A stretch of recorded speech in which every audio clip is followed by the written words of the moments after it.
ہمارے YouTube channel کو subscribe کریں اور بیل آئیکن کو پریس کریں تاکہ ہمارا رابطہ بحال رہے۔ بہرحال جب حضرت موسیٰ کو اب اللہ تعالیٰ نے طلب کیا 40 دن کے لیے کوہ طور پر، اس کو ہم چلا بھی کہہ سکتے ہیں، 40 روز کی اللہ تعالیٰ نے ان سے ریاضت کروائی، مشقت، روزہ اور یہ کہ عبادت اور ذکر الہی۔ اس کے بعد انہیں اللہ نے تورات عطا فرما دی۔ تو اسی طریقے سے وہاں 40 دن کا معاملہ ہوا حضرت موسیٰ علیہ السلام کے ساتھ۔ اس کے بعد الواح دے دی گئیں، جو پتھر کی تختیاں تھیں، ان کے اوپر جو احکام عشرہ ہیں، دی 10 کمانڈمنٹس، جو بنیاد ہے۔ جیسے میں نے کہا کہ سورہ بقرہ جو ہے شریعت محمدی کی اساس ہے، تو شریعت موسوی کی اساس وہ 10 کمانڈمنٹس ہیں، جو کہ پتھر کی سلوں پر لکھی ہوئی دی گئی ہیں حضرت موسیٰ علیہ السلام کو کوہ طور پر۔ اب پیچھے کیا ہوا؟ حضرت موسیٰ کی اس غیر حاضری میں سامری کو موقع مل گیا۔ اس نے گمراہ کرنے کے لیے ایک شعبدہ دکھایا، اور وہ شعبدہ کیا تھا؟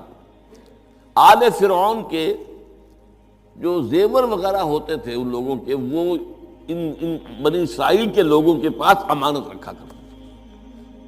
یعنی انہیں بھی اندازہ یہ تھا یہ اسرائیلی جو ہیں یہ بددیانت نہیں ہے، یہ جو ہے اس کے اندر جو ہے نہیں کریں گے کوئی خیانت، خائن نہیں۔ بہرحال چونکہ حضرت ابراہیم کی اولاد تھے، حضرت یعقوب کی اولاد تھے، تو چاہے اور ان میں خرابیاں آ گئی ہوں گی، لیکن یہ کہ یہ اندازہ انہیں تھا کہ یہ امین لوگ ہوتے ہیں، تو ان کے پاس امانت رکھی ہوئی تھی۔ جب وہ نکلے وہاں سے، وہ ساری چیزیں بھی ساتھ لے کر آ گئے۔ اس کو کہا اس نے سامری نے کہ یہ پھینک دو، یہ تو نجس ہے، تمہارے لیے جائز نہیں۔ اس حد تک تو بات ٹھیک ہوئی۔ پھر ان کو پگھلا کر اور ایک بچڑے کی شکل بنا لی، اور اس کے اندر ایسا کچھ میکینزم رکھا کہ اس میں سے ہوا گزرتی تھی، اندر سے کھوکھلا تھا، تو آواز ایسی آتی تھی جیسے کہ بچڑا ڈکرا رہا ہو۔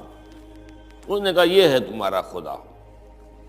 یہ موسیٰ کو تو مغالطہ لگا ہے، کس غلطی فہمی کے اندر وہ پڑ گئے ہیں، کہاں گئے ہیں، کس خدا کے پاس گئے ہیں، یہ خدا تو یہ ہے تمہارا خدا، اسے پوجو۔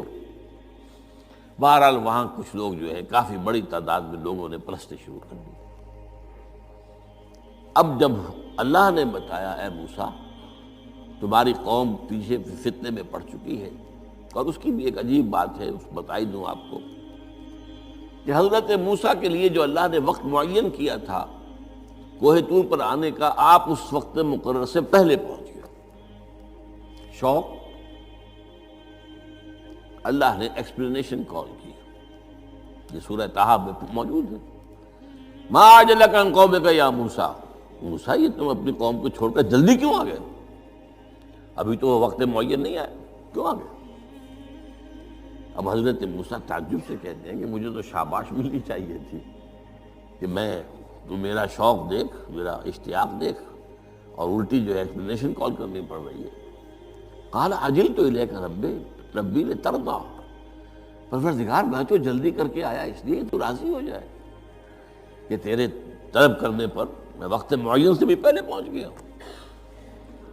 فرمایا نہیں، یہ اجرت جو ہے یہ ایسی خطا ہے تمہاری کہ تم نے در حقیقت جو یہ غلطی کی ہے اس کی وجہ سے سامری کو موقع مل گیا ہے کہ اس نے تمہاری قوم کو اضلهم السامری، سامری نے گمراہ کر دیا۔ یہ خبر پا کر اب حضرت موسیٰ علیہ السلام جب آئے ہیں واپس اپنی قوم، اس کے لیے جو الفاظ آئے ہیں یہ سورہ اعراف کے اندر ہے۔ فلما رجع موسیٰ الی قومہ غضبان آسفا، یہ غضبان، یہ غضب کی ایک انتہائی شکل ہے۔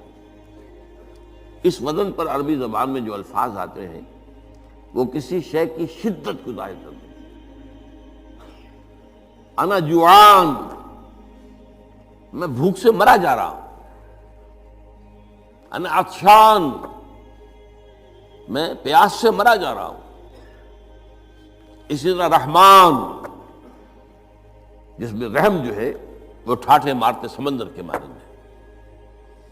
تو اس وزن پر جو الفاظ آتے ہیں اسی وجہ سے غضبان، تو میں کہہ رہا تھا یہ ہے جلالی طبیعت حضرت موسیٰ علیہ السلام کی، کہ انہیں جب یہ اندازہ ہوا کہ میری قوم کے کچھ لوگ جو ہیں وہ اس طریقے سے گمراہ ہو گئے، مشرک ہو گئے، وہ شرک بھی جلی شرک، خفی شرک نہیں، باقاعدہ ایک پرستش جو ہے ہو رہی ہے ایک بشرے کی، اسے خدا مانا جا رہا ہے۔ اسفا، بہت ہی متاسف۔ ابھی دو الفاظ آ گئے، غضبان، اسفا، ایک جانب غضبناک اور دوسری طرف انتہائی افسوس اور رنج کی کیفیت۔ چنانچہ وہاں آ کر جو الفاظ قرآن مجید میں آئے ہیں اسی جلالی طبیعت کا مظہر، وَأَلْقَى الْأَلْوَاحَ، وہ جو لے کر آئے تھے تختیاں وہ تو آپ نے ڈال دی، وَأَخَذَ مِرَاسَ أَخِيهِ يَجُرُّهُ إِلَيْهِ، اپنے بھائی حضرت ہارون کا سر پکڑ کر، بلکہ داڑھی کے بال پکڑ کر اور پیشانی کے بال پکڑ کر گھسیٹا، یہ تم نے کیا کیا؟ میں تمہیں خلیفہ بنا کر گیا تھا یہاں، تمہارے ہوتے ہوئے اور یہ کام ہو گیا، تم کیوں نہ میرے پیچھے آ گئے مجھے بتانے کے لیے؟